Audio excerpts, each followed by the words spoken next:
పిల్లలకు చదువు చెప్తున్న గురువులకు తప్పండి. శ్రద్ధగా వినండి. పేరెంట్స్తో మాట్లాడేటందుకే వచ్చిన పిల్లలతో మాట్లాడాలని ఇంట్రెస్ట్ లేదు. ఎందుకంటే చెట్టు బాగుంటే కింద కాయలు పిల్లలు బాగుంటాయి తప్ప చెట్టే సగగా దిక్కు లేకపోతే పిల్లలు ఏమవుతారు. అందుకే ఓన్లీ పేరెంట్స్తో మాట్లాడడానికి మాత్రమే వచ్చిన. ఆయన ఒక్క 10 నిమిషాలు సిన్సియర్గా వినండి. నా సెషను కంటెంట్ నచ్చుతారు అండ్ జీవితంలో నన్ను మర్చిపోలేరు. ఇది నా ఛాలెంజ్ అండ్ ప్రామిస్. ఎవరికైనా దమ్ముంటే కర్ణుని కవచకుండలాలు తెచ్చి ఇట్లా పెట్టుకోండి. గుండెళ్ళకి దిగి పుచ్చుకపోతా 10-15 నిమిషాల challenge. First challenge. Okay, start content. పిల్లలు మాట వింటలేరు సార్, పిల్లలు మాట వింటలేరు సార్, పిల్లలు మాట వింటలేరు సార్, చెప్పింది వింటలేరు సార్. మీ అందరికి ఒక రోగం ఉంది. ఏం రోగం తెలుసా? కరెక్ట్గా వినండి. మీ దగ్గరే ప్రాబ్లం ఉంది. ఏం ప్రాబ్లం తెలుసా? మొగడు తిడితే పెండ్లాంకు నచ్చదు, పెండ్లాంకు తిడితే మొగడికి నచ్చదు, ప్రిన్సిపల్ తిడితే ఫ్యాకల్టీకి నచ్చదు, ఫ్రెండ్ తిడితే పక్కింటోడు తిడితే మంట మండుతుంది. అంటే ఏం తెలుసా? ఫస్ట్ రోగం. ఎవరినన్నా గట్టిగా మాట్లాడి తిడితే వానికి నచ్చదు. ఇది మానవ నైజం. మరి అట్లాంటప్పుడు పిల్లలను తిట్టి చెప్తే ఎట్లా వింటాడు వాడు? ఆయన ఇంకొక ప్రాబ్లం ఏంటో తెలుసా మీ దగ్గర? రెండో ప్రాబ్లము. చెప్పడం మామూలుగా చెప్పరు, ఎంబడబడి వాడిని చుక్కలు చూపిస్తారు. ఒక చిన్న ప్రాబ్లంకి చౌతలేవు చౌతలేవు చౌతలేవు చౌతలేవు. నీ ముఖానికి మన ముఖాలకు మనం మొబైల్ పట్టుకొని కూర్చొని వాడిని చదువుకుంటే ఎట్లా చదువుతాడు వాడు? తల్లి రీల్స్ చూస్తుంది, తండ్రి క్రికెట్ చూస్తుండు, కొడుకు చెప్తుండు చదువురా. ఏం చదువుతాడు? వానికి బాగా వినబడుతుంది, రీల్స్ వినబడుతున్నాయి. మనకు ఉండాలి కదా తలకాయ.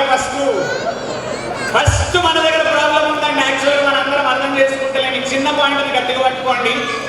హార్డ్గా చెప్పేటోండి నేను, కానీ మాటలలో సత్యం ఉంటుంది. మీ పిల్లలు బాగుపడితే ఎక్కడో కూర్చుంటే ఆనందపడే వ్యక్తి నేను కంపల్సరీ ఛాలెంజ్ చేస్తున్నాను. పిల్లలు బాగుపడాలి, అభివృద్ధిలోకి రావాలి, ఖతర్నాక్ కావాలి.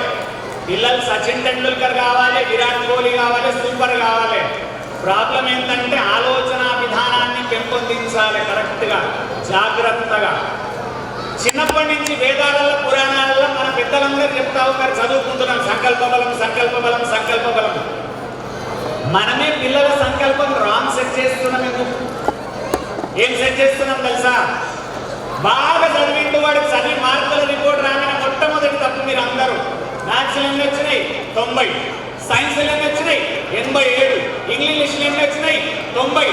అన్ని వచ్చినాయి. ఒక్క సబ్జెక్ట్లో మనకి తక్కువ వచ్చినాయి. ఆ సబ్జెక్టు పట్టుకొని పీకులు ఆడుతున్నారు మీరు అందరూ. అని ప్రతి ఒక్కరు ఏం తెలుసా? అన్నింటితో 90 రావాలి, అన్నింటితో 90 రావాలి. మన మొక్కలకి ఎన్ని చిన్నప్పుడు 60 దాటలే, 70 మన మొక్కలకు రాలే, 35 క్రాస్ కాలే కొందరికి. ఎందుకు చుక్కలు చూపిస్తారు వాళ్ళకి నాకు అర్థం కాదు. 90 రావాలి, ఒక 90 రావాలి, ఒక 90 ఎందుకు రావాలి? ఎవరి జీన్స్ పాడైంది? మనవి కాదా? ఐన్స్టీన్ జీన్స్ పడ్డాయి వాళ్ళ చేపల లోపల. అరే గంత ఘోరంగా అంటే తెలుసా? 95 రావాలి, 97 రావాలి. 97 ఎందుకు రావాలి? ఎవరికి తెలియదు తెలుసా? మార్కుల పిచ్చి, మార్కుల పిచ్చి, మార్కుల పిచ్చి. ఇది రాంగ్ సార్. నేను రిక్వెస్ట్ చేస్తున్నా మీ అందరికీ. ఎవడో వచ్చి మాట్లాడుతున్న బచ్చగాడు అనుకున్నారు. 10 సంవత్సరాలు TCS లో పనిచేసిన టాటా కన్సల్టెన్సీ సర్వీసెస్ లా 12 కంట్రీలు తిరిగి వచ్చిన, ప్రాజెక్ట్ మేనేజర్గా రిజైన్ చేసిన, బిజినెస్ లకు తిరిగి ఫెయిల్ అయిన, గడిచిన 5 సంవత్సరాల్లో 1000 ట్రైనింగ్, 2 లక్షల మందికి ట్రైనింగ్, 10,000 మంది మార్చిన, సోషల్ మీడియాలో 2 కోట్ల మందికి నా ఫేస్ తెలుసు.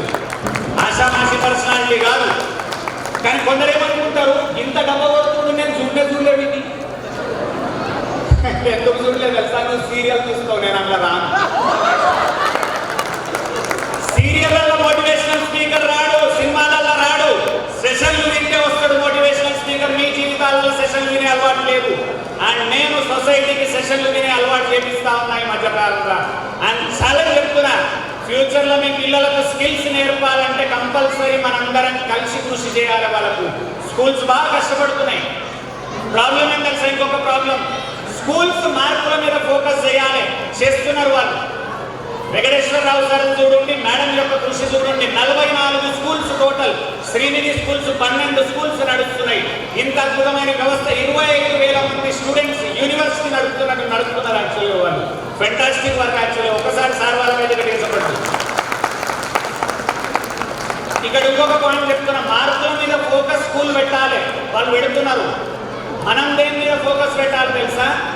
పిల్లలను సంస్కారవంతంగా పెంచడంలో, స్కిల్స్ నేర్పడంలో అక్కడ మనం మిస్ అవుతున్నాం. చాలాసార్లు మనం మిస్ అవుతున్నాం. అని ఇంకొక రిక్వెస్ట్ మీ అందరికి చేస్తున్నా. 10 సంవత్సరాలు జాబ్ చేసిన తర్వాత నాకు ఒక పాయింట్ అర్థమైంది. ఏమర్థమైంది తెలుసా? ఎంసీఏ 87%తో పాస్ అయ్యి 83తో పాస్ అయ్యి టాటా కన్సల్టెన్సీ సర్వీసెస్లోకి ఎక్కి సాఫ్ట్వేర్ ఇంజనీర్ అయిన తర్వాత 70% సాఫ్ట్వేర్ ఇంజనీర్ మాట్లాడుతూనే ఉండాలి. మాటలు క్లయింట్తో డీలింగ్, ఇంకొకటితో డీలింగ్, మొత్తం మాటలే. మనందరం ఏమనుకుంటున్నాం తెలుసా? ఇంజనీర్ అయ్యి లోపలేదో పెద్ద ప్రోగ్రామింగ్ చేయాలి. 30% ప్రోగ్రామింగ్, 70% మాటలు ఉంటాయి.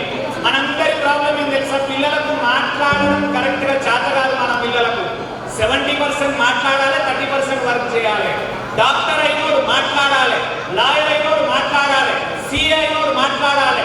ప్రాబ్లం ఏం తెలుసా? మీరందరూ మార్కుల దృష్టి పెడుతున్నారు, కానీ దానికంటే ముఖ్యమైనది ఏంటో తెలుసా?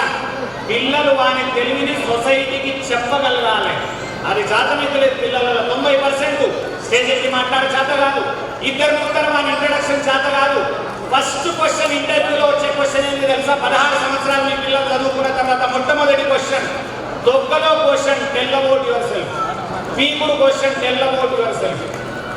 అది చెప్పరాక ఫెయిల్ అవుతుంది ఒక్కొక్కడు. 16 సంవత్సరాలు చదువుకున్న మీ పిల్లలు 16 లైన్లు మాట్లాడడం చేత కాదు ఫెయిల్ అవుతుంది ఇంటర్వ్యూలో. ఆఫ్టర్ ఆల్ 16 లైన్లు మాట్లాడడం చేత కాదు. ఏం పెంపకం? ఎక్కడ పోతుంది సార్ తప్పులు? ఎందుకని టెస్ట్ చేస్తలేం మన పిల్లలను? పాతకాలంలో మన తాతలు, నాన్న వాళ్ళు ఒక పని చేస్తుంటే మీరు అందరు మర్చిపోతున్నారు. ఏంది తెలుసా? ఇంటికి ఎవరు వచ్చినా కూడా కూర్చోగానే అంకుల్స్ రాగానే మనం పిలిచి, కొడుక నువ్వు అంకుల్కి ఛాయ్ ఇరా, నువ్వు అంకుల్తో మాట్లాడరా, అంకుల్కి నమస్తే చెప్పురా అని ప్రతి అంకుల్కు మనం పరిచయం చేసేది. ఎందుకు తెలుసా? అంకుల్ దగ్గర పోయి మనం నిలబడగానే 2 క్వశ్చన్లు వేస్తాడు. ఆన్సర్ చెప్పే దమ్ము, ధైర్యం మనకు వస్తుంది. సొసైటీని ఫేస్ చేసే ధైర్యం వస్తుంది. ఇవి లేక తొక్కలో 95% వస్తే పడదు, ఫెయిల్ అయిపోతాడు ఇంటర్వ్యూలా. నాలెడ్జ్ ఫుల్ ఉంది, ఎగ్జిబిట్ చేయడానికి ఫెయిల్ అయిపోతాడు పిల్లగాడు. ఇక్కడ పబ్లిక్ స్పీకింగ్ ఏవైతే నేర్పుతున్నారో, స్కిల్స్ నేర్పుతున్నారు, ఇవన్నీ సూపర్. ఇంకొక తప్పు మనం చేస్తాం, 1000 రూపాయల ఫీజులు కడతాం. కట్టిన తర్వాత ఇవాళ యాన్యువల్ డే ఉంది, యాన్యువల్ డేకి మళ్ళీ ఒక 1000 రూపాయలు కట్టమంటారు. అది వాళ్ళ కోసం కాదు, ఆ డ్రెస్సులు ఈ హంగామా కోసం ఉంటుంది. మీరందరూ తప్పేం చేస్తారు తెలుసా? ఇంకొక 1000 రూపాయలు కట్టు ఎందుకు ఎక్స్ట్రా అని ఆగిపోతాం. కానీ ఇక్కడ చెప్తున్న పాయింట్ అర్థం చేసుకోండి. సంవత్సర కాలం మీ పిల్లగాడు చదువుకున్న మార్కుల కంటే స్టేజ్ మీద వచ్చి 10 నిమిషాలు నిలబడి దిగుతాడు, కాన్ఫిడెంట్ అవుతాడు, ఖతర్నాక్ అవుతాడు. ఆఫ్టర్ 800 రూపీస్, ఆఫ్టర్ 1000 రూపీస్ పోయి ఫ్రెంచ్ ఫ్రైస్ తింటలేవా, మళ్ళా తిరుగుతలేవా?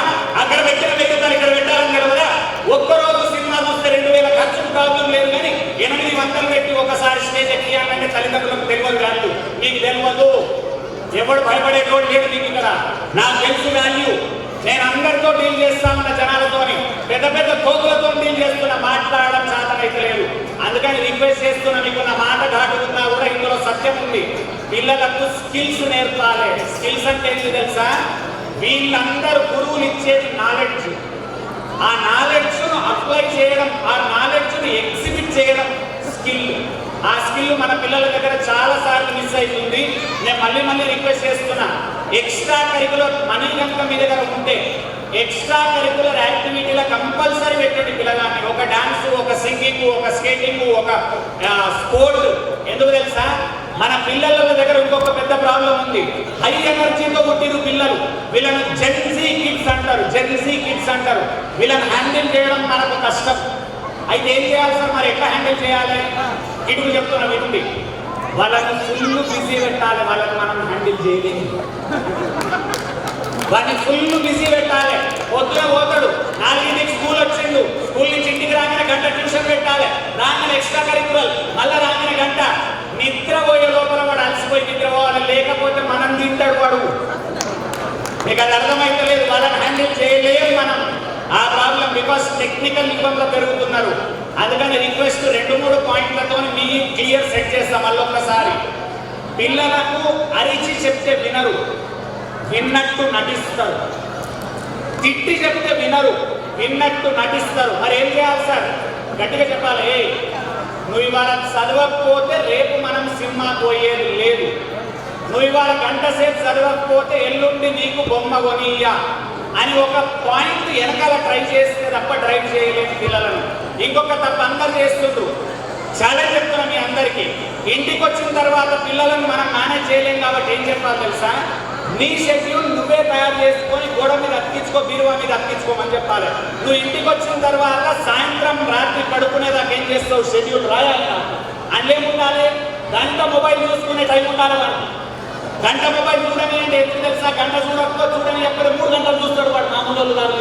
సందులో పోయి చూస్తుండోడు, డబ్బాలో పెట్టుకొని మొబైల్ చూస్తుండు, ఓడు కబోర్డ్లో ఉన్నట్టు యాక్షన్ చేస్తుండు, మొబైల్ చూస్తుండు.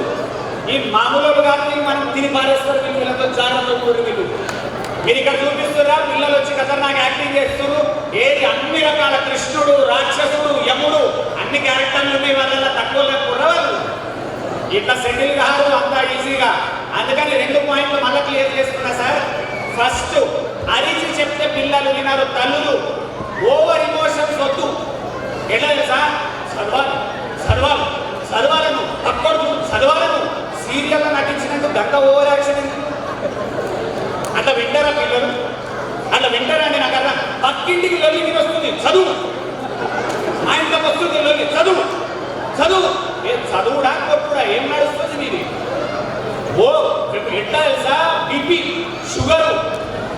అక్కలు అమ్మలు నేను మీకు చెప్తున్న లేడీస్, ఒక శ్రద్ధ మీకు గ్యారెంటీ ఉంటుంది. పిల్లలు బాగుపడాలి బాగుపడాలి బాగుపడాలి బాగుపడాలి బాగుపడాలి.